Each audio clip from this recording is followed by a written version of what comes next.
Hello. तो कैसे हो तुम सब?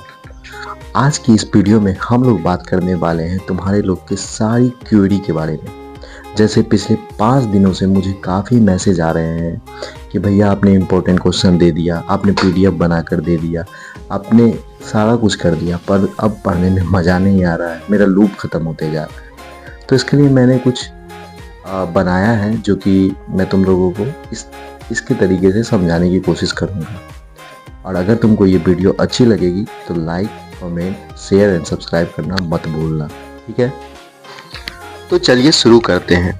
अभी हम लोगों के पास 3 महीने बचे हुए हैं और इस 3 महीने में हम लोगों को कुछ इस तरीके से पढ़ना होगा, एक ऐसे स्ट्रेटेजी के साथ पढ़ना होगा जिससे हमारा एग्जाम इसी अटेम्प्ट में क्लियर हो जाए। हाँ, मेरा भी पहला अटेम्प्ट लगा जरूर था, पर मैंने भी कुछ ऐसे तरीके और कुछ ऐसे इंपॉर्टेंट क्वेश्चंस को सही ढंग से पढ़ा जिस वजह से मेरा इफेक्टिव पढ़ाई भी हो पाया, मैं कंसिस्टेंट भी रहा और मेरा एग्जाम पहले ही अटेम्प्ट में क्लियर हो गया। यकीन मानिए, अगर आप मेरे इस स्ट्रेटेजी को फॉलो करते हैं तो आप भी बहुत जल्द सीएमए की डिग्री अपने हाथ में लेके रहेंगे।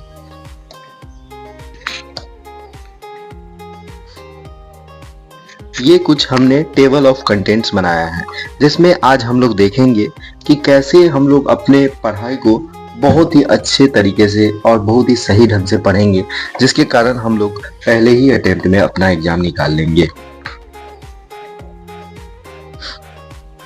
सबसे पहले आज हम जानते हैं हमारे बारे में, यानी मेरे बारे में।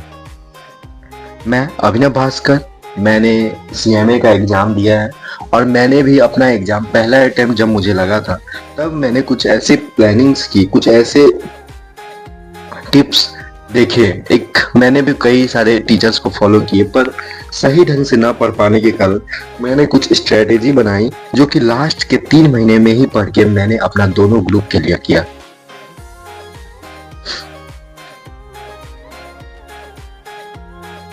तो समझने के लिए मैंने आप लोगों के लिए एक स्टोरी रखा है जो है घनश्याम की कहानी।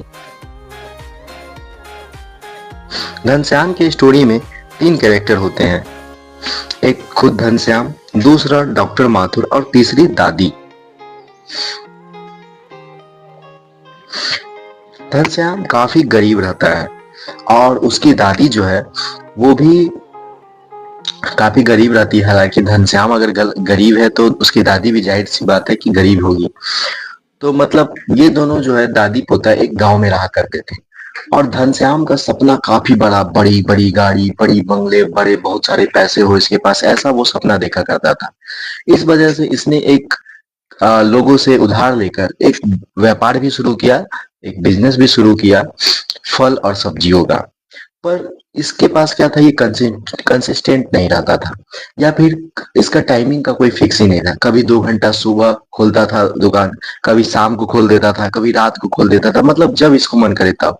और भगवान को कोसते रहता था कि हे भगवान, सबकी किस्मत कितनी अच्छी है, सबके पास बड़े बड़े घर है, बड़े बंगले हैं, सबको कुछ ना कुछ होते जा रहा है, पर मेरा ही नहीं हो पा रहा है, मैं मुझ में क्या कमी है। तो एक बार क्या होता है कि इसकी जो दादी है वो, मतलब दादी पोते में काफी ज्यादा प्यार रहता है, दादी काफी अपने पोते को मानती है।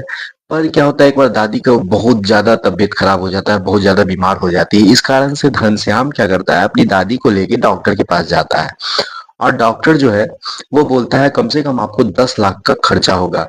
घनश्याम सोचता है इतना बड़ा अमाउंट मैं कहाँ से लाऊंगा। वो सब अपने दोस्तों को कॉल करता है, अपने पड़ोस को कॉल करता है, अपने परिवार के जितने भी सदस्य थे उनसे वो कांटेक्ट करने की कोशिश करता है, और कोई भी इसे पैसा देने से मना कर देता है, किसी तरह का मदद नहीं मिलता है इसको। तब ये क्या करता है, अपने ही दुकान को खोलता है, जो इसका पहले सब्जी का दुकान था उसी को सही ढंग से खोलता है और दिन भर बैठना वहीं पे शुरू करता है। 1-2 दिन तो दुकान नहीं चलता है, पर धीरे धीरे दुकान चलने लगता है और मात्र 2 महीने के अंदर ही 10 की जगह 20 लाख रुपया कमा लेता है। मतलब 10 लाख से भी ज्यादा कमा लेता है, जितना इसका रिक्वायरमेंट था उससे काफी ज्यादा पैसा कमा लेता है। इस वजह से वो दादी को भी बचा लेता है। तो इस चीज में हम लोगों ने देखा कि कैसे घनश्याम पहले कंसिस्टेंट नहीं था, कैसे पहले वो बस सपने ही देखता था, पर जैसे ही उसको कुछ प्रॉब्लम समझ में आता है, जैसे ही सिचुएशन खराब होती जाती है, जिस कारण से वो दुकान पे बैठना शुरू करता है, तो धीरे-धीरे उसको रिजल्ट्स मिलना शुरू हो जाते हैं। तो यकीन मानिए, आप भी पढ़ने के लिए अगर बैठेंगे, अगर आप डेली कंसिस्टेंसी से पढ़ाई करेंगे, तो आपका भी रिजल्ट दिखेगा और भगवान सबके साथ है। आपको अपने आप पे सेल्फ डाउट करना बिल्कुल भी नहीं है। सेल्फ डाउट सबको होता है, जितने भी बड़े लोग हैं सब सेल्फ डाउट करते हैं। पर अगर आप सही से पढ़ने के लिए खुद बैठते हैं और डेली बैठते हैं, तो आपका भी रिजल्ट पक्का इसी बार क्लियर होगा।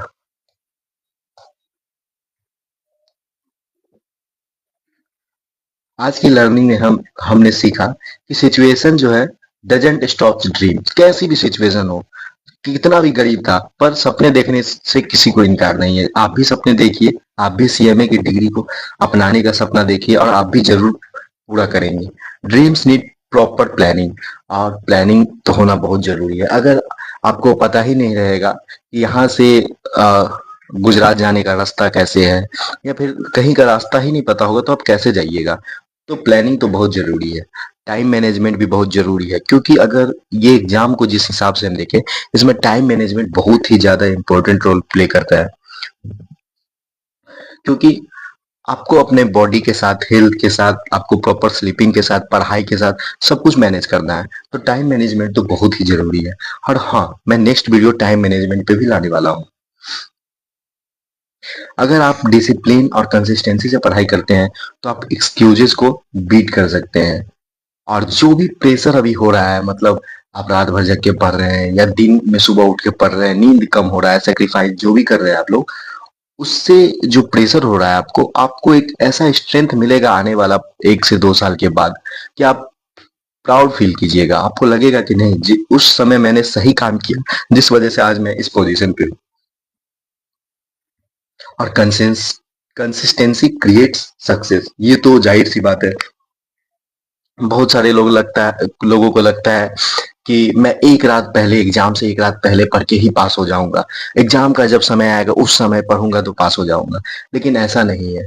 आप कंसिस्टेंट रहिए। आप डेली 2 घंटा, 4 घंटा, 6 घंटा, जो भी आपका कंफर्टेबल टाइम है, जिस हिसाब से आप पढ़ रहे हैं, आपकी तैयारी जिस हिसाब से हो चुकी है, उस हिसाब से पढ़ना शुरू कीजिए।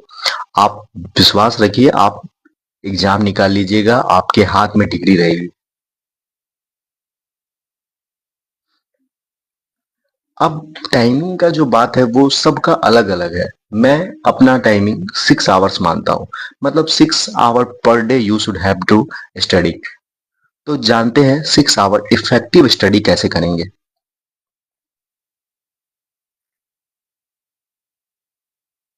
6 आवर का जो स्टडी है, उसके लिए हमको डिसिप्लिन में रहना होगा। सीएमए बनने के लिए डेली 6 आवर स्टडी बहुत ही जरूरी है। जैसा कि आप लोगों को पता ही है कि कंसिस्टेंसी तो रहना ही है, और डेली 6 आवर पढ़ते हैं तो जरूर कुछ ना कुछ हमें रिजल्ट मिलेगा। क्योंकि कुछ ना कुछ अगर 6 घंटे बैठते हैं, तो कुछ ना कुछ डेली कुछ ना कुछ जरूर सीखेंगे, कुछ नया चीज जरूर पढ़ेंगे, जिससे हमें रिजल्ट के दिन पता चलेगा। जो एग्जाम के दिन प्रिपरेशन रहेगा, उस दिन हमें फील होगा कि नहीं, उस दिन पढ़ लिए सो सही किए। क्योंकि लास्ट टाइम में क्या होता है, पढ़ाई बिल्कुल भी नहीं हो पाता है। सक्सेस एक दिन में नहीं होता है, रोज थोड़ा थोड़ा पढ़ने से ही मिलती है। जैसे दवाई रोज लेते हैं, वैसे ही पढ़ाई भी रोज होनी चाहिए। दवा क्या होता है कि एक बार में ही पी लेते हैं। क्या ऐसा होता है कि दवा हम एक बार में ही पी लेते हैं और सारा बीमारी ठीक हो जाता है? ऐसा कभी नहीं होता है। दवा कभी भी 1 हफ्ते का या फिर 1 महीने का होता है। थोड़ा थोड़ा करके हम लोग जब लेना शुरू करते हैं, तब रिजल्ट्स अगले महीने से दिखना शुरू होता है। कंसिस्टेंसी इजकल टू सक्सेस का सीक्रेट। अगर किसी दिन फुल टाइम नहीं मिलता है, तो मिनिमम 4 घंटा जरूर पढ़ना है। और 4 घंटा अगर हम लोग पढ़ लेते हैं, तो उस दिन भी हम लोग का कुछ ना कुछ छोटा छोटा रिवीजन हो ही जाएगा। यहाँ पे मैंने कुछ पॉइंट्स लिखे हैं, जैसे 70%, 60%, 40%। 70% डेली स्टडी कमिटमेंट रहना चाहिए आपका। डेली स्टडी आवर्स जो है वो आपका अपने हिसाब से डिपेंड करेगा। रोज पढ़ने की आदत स्ट्रांग होगी इससे। कंसिस्टेंसी लेवल, रोज थोड़ा थोड़ा पढ़ने से ब्रेक नहीं लेना है। क्योंकि अगर आपका जैसे ही एक दिन का भी कंसिस्टेंसी टूटेगा ना, वो पता ही नहीं चलेगा कब 1 हफ्ते में, कब 1 महीने में बदल गया। और डिस्ट्रैक्शन सबसे बुरी चीज है, मतलब जो आप मोबाइल वगैरह चलाते हो एक्स्ट्रा, तो क्योंकि क्लास करने वक्त में आपको मोबाइल का तो होगा ही यूज, लेकिन उसके अलावा जो आप पढ़ोगे उससे, तो आपका जो मतलब ब्रेन ड्रेनेज होगा, आपका बॉडी ड्रेनेज होगा, आपको थकान महसूस होने लगेगी, आपका आंख में दर्द होने लगेगा, आप तरह तरह के मतलब प्रॉब्लम्स हो सकती है, तो इस वजह से डिस्ट्रैक्शन से दूर ही रहे तो काफी अच्छा रहेगा।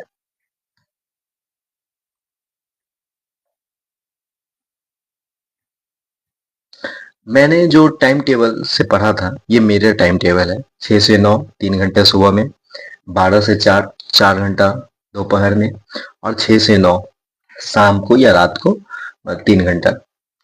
तो ये आप देख सकते हैं कि रिवीजन टाइम रखो, जो सुबह का टाइम रहेगा। 3 घंटे का पढ़ाई करेंगे सुबह में, आधे से ज्यादा पोर्शन रिवाइज, मतलब सुबह में ही रिवीजन हो जाएगा, तो आपको लगेगा कि पूरा दिन जो लगेगा ना कि हाँ कुछ तो कर चुके हैं। और 3 घंटा जब सुबह में ही पढ़ाई हो जाता है, तो कितना भी मतलब आपका दिन का शेड्यूल खराब होते जाए, कभी कोई काम आ जाता है या कभी कोई इमरजेंसी भी आ गई, तो आपका 3 घंटा पहले से पढ़ा हुआ रहेगा। तो आपका वर्स्ट केस में भी 3 घंटे का इफेक्टिव स्टडी रहेगा, जो कि आपको एग्जाम के दिन पता चलेगा। माइंड फ्रेश रहता है सुबह के टाइम में, कंसेप्ट क्लियर हो जाता है बहुत ही इजीली, क्योंकि पूरा तरह से जो एटमॉस्फेयर है, वो एनवायरनमेंट पूरा शांत रहता है। 12 से 4 दोपहर में, 12 से 2 आप क्या कर सकते हो, क्लासेस देख सकते हो, क्योंकि मैं ये यही करता था, 12 से 2 क्लासेस देखा करता था, और 2 से 4 में क्वेश्चन प्रैक्टिस किया करता था, क्योंकि 2 से 5 जो है ना आपका एग्जाम का टाइमिंग भी होता है। इसलिए आप कोशिश करना कि 2 से 4 आप क्वेश्चन को सॉल्व करने पे ज्यादा टाइम देना। इससे एक हैवी टाइप का बन जाता है, जब आप एग्जाम टाइम में बैठोगे तो आपको ज्यादा बोरियत फील नहीं होगी। इंपॉर्टेंट क्वेश्चन करना बहुत ही जरूरी है, एग्जाम ओरिएंटेड प्रैक्टिस होना चाहिए, और अंडरस्टैंडिंग स्ट्रॉन्ग करना ही पड़ेगा, क्योंकि अंडरस्टैंडिंग अगर सही रहेगा तो क्वेश्चन कहीं से भी पूछे, किसी भी टाइप का पूछे, आप इजिली स्कोर कर पाओगे। शाम का या रात का जो समय है, 6 से 9, 6 से 9 आपको क्या करना है, 6 to 9 PM में आपको पेंडिंग क्लासेस जो रहेंगे उसको कंप्लीट करना है, बचे हुए क्वेश्चन सॉल्व करना है, डाउट क्लियर करना है, दिन का रिवीजन फिनिश करना है, और नेक्स्ट डे के लिए रेडी होना है।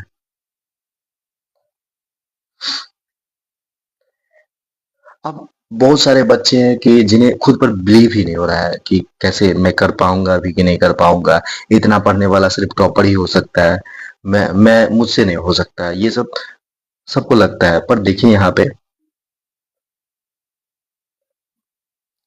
खुद पर विश्वास करना बहुत ही ज्यादा जरूरी है, सबसे जरूरी है। आपको इंपॉर्टेंट क्वेश्चन दिए गए हैं, बस उनको फॉलो करो, और आप यकीन मानोगे कि उसी क्वेश्चन से आपका ये अटेम्प्ट क्लियर हो जाएगा। आप मानो कि यहाँ पे कितने सारे बच्चे हैं जो एग्जाम दे रहे हैं, किन्हीं को सही गाइडेंस नहीं मिला है, किसी को इतना नहीं पता है कि कौन से क्वेश्चंस करेंगे जो मेरा एग्जाम निकलेगा। लेकिन मैं आपको बता रहा हूँ, ये इंपॉर्टेंट क्वेश्चन मैंने काफी मेहनत करके निकाला है, और इस क्वेश्चन को अगर आप कर लेते हो तो आप जरूर पास हो जाते हो। हर सक्सेस इंसान को सेल्फ डाउट होता जरूर है, ठीक है, जितने भी बड़े लोग हैं सबको शुरुआत में डाउट हुआ ही है, खुद खुद पर डाउट हुआ है, तो आपको भी डाउट हो रहा है, तो यानी आप भी बड़े इंसान बनने वाले हो। कोई कभी ना कभी फ्रस्ट्रेट हो जाता है, प्रोसेस जो है। अगर आप देखिए 6 से 7 दिन आप पढ़ोगे, अगले दिन आपको मन नहीं करेगा पढ़ने के लिए, लेकिन आपको कंसिस्टेंसी जैसे ही मेंटेन रखोगे, रिजल्ट्स वाले दिन आपको पता चलेगा कि वाह क्या काम हुआ है। डिफरेंस सिर्फ इतना होता है, कुछ लोग रुक जाते हैं, कुछ लोग लगे रहते हैं। कुछ भी न करने से अच्छा है कि कुछ करना, ठीक है। अगर आप कुछ लोग हैं जिनको लग रहा है कि नहीं, मतलब होगा कि नहीं होगा, इससे अच्छा है कि आप पढ़ना शुरू कर दो। रिजल्ट जो होगा वो तो देखा जाएगा ना, आप पढ़ना तो शुरू करो। आखिर ये कोर्स आप जब लिए थे तो आप यही ना सोचे थे कि मैं सीएमए बन जाऊंगा, इसी वजह से लिए थे। तो आपको जितना हो सके उतना पढ़ना शुरू करो। रोज थोड़ा काम प्लस थोड़ा विश्वास इक्वल टू बड़ा रिजल्ट, यानी खुद पर विश्वास रखो और काम करते जाओ बस। ये मैंने आपका एक मतलब ऐसा पॉइंट लिखा है जिससे आपको बहुत ही गजब का मोटिवेशन मिलेगा। जो ये 3 मंथ्स है, ये आपका होल ईयर बचा सकता है। कैसे बचा सकता है, आप पूरा महीने पूरे साल आप बर्बाद किए होंगे, कभी क्लास नहीं देखे होंगे, कभी दोस्तों के साथ घूमने चल गए होंगे, क्योंकि आप अपना 100% अभी तक नहीं दिए हो, तभी आप ये वीडियो देख रहे हो। तो आपको करना क्या है कि जो आपका 3 महीना है, इस 3 महीना को ऐसा रिकवर करना है, ऐसा पढ़ाई करना है कि आपको पूरा साल जो है वो रिकवर हो जाए। आपको लगेगा कि नहीं, ये 3 महीना मैंने जो मेहनत की है वो पूरे साल को बचा लेगा, तो इसलिए मुझे 3 महीना तो कम से कम देना ही है। 3 महीना सारा डिस्ट्रैक्शन छोड़ दो, सारा कुछ छोड़ दो, सिर्फ पढ़ाई करो, सीएमए ओरिएंटेड पढ़ाई करो। और दूसरा चीज पढ़ना भी नहीं है। मतलब कई लोग होते हैं कि पढ़ने में ही दो चार चीज पढ़ने शुरू कर देते हैं, बोलते हैं कि पढ़ने के टाइम में पढ़ ही तो रहा हूँ। नहीं, अभी सिर्फ आपको सीएमए रिलेटेड ही पढ़ना है। बस 3 महीने की बात है, 3 महीने बाद आपको जो करना है करना।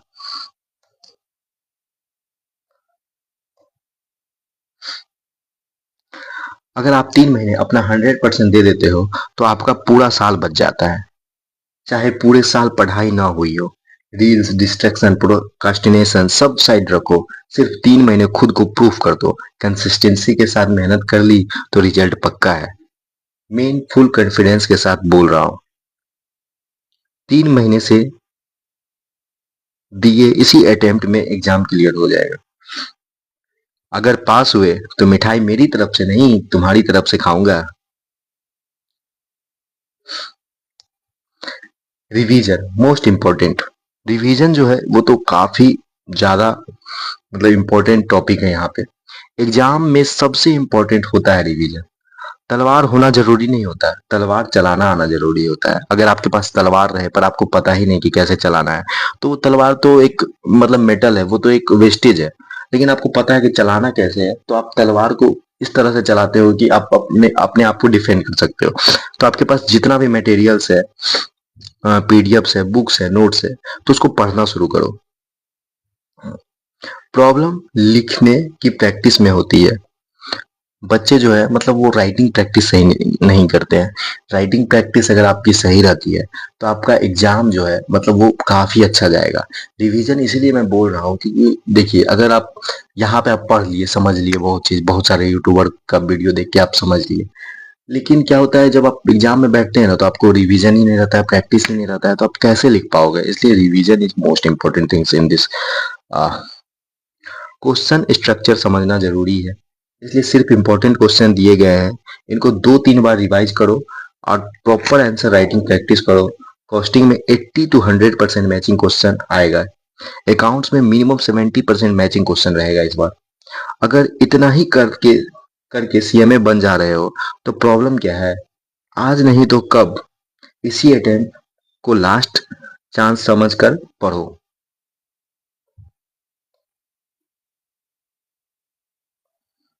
अगर कोई भी तरह का डाउट रह जाता है, अगर कोई भी तरह का प्रॉब्लम होता है किसी भी क्वेश्चन में, तो feel free to contact me और let's crack it this exam in this attempt only. अगर कोई भी तरह का और भी डाउट है, जैसे कोई क्वेश्चन नहीं समझ में आ रहा है, तो आप इस नंबर पे मैसेज करना और मैं जल्द से जल्द रिप्लाई करने का कोशिश करूंगा। हाँ, एक आप लोगों से रिक्वेस्ट है कि आप लोग कॉल मत करना, आप पहले मैसेज करना। अगर मैं फ्री रहूंगा तो कॉल जरूर उठाऊंगा और कॉल पे ही बात करूंगा। पर मैं भी थोड़ा सा बिजी शेड्यूल में रहता हूँ, इस वजह से आप लोग सिर्फ मैसेज करना। ये मेरा ईमेल आईडी है, इस पे भी आप अपना कुछ नोट्स वगैरह है या किस टाइप से आप पढ़ रहे हो वो आप भेज सकते हो। Hope you like this video and not forget to share and subscribe. Thank you.